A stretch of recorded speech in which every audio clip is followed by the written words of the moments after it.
sa pwede kung doon nakaano niya ako last Tuesday, mga taon. Gusto lang i-share ang about sa Negros nga sa nilang need ko kaupan.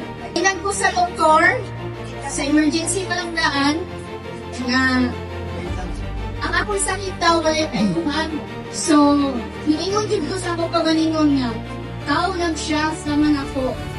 Ngayon ko, sulit siya ang Diyos. So, nakaingon ko nga, may nilagro ka dyan ang Ginoo o dakong maging siya paglaong nga iyang kong bumigon o luwason sa mga kaagi na ko.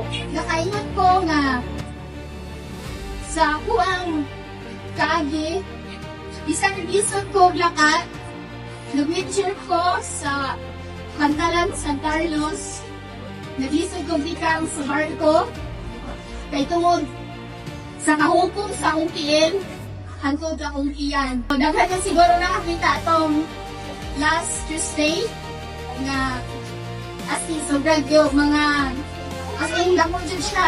So lain na nga iginhawa ko nga na hinilingan ko sa patuan traffic. Pag-ingon niya nga nidagan, makadagan siya ko sa diya sa noon. Pag-ingon niya mo so dahil sa dito. Sa ako kalipay ako nga time, nakahilang siya ko. Oh, praise the Lord!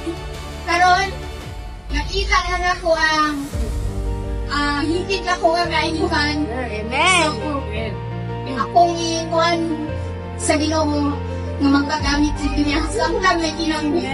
Amen. Anyway, ang first na lang. Pupusta mo, gipang-ingon na si Robert na inuman aning dili na ay mong gawas ay mong lawas. Umumas lang na siya family. So, tinuod siya tayo. Hallelujah! So, pag-ingon ito ato nga before or 6 a.m.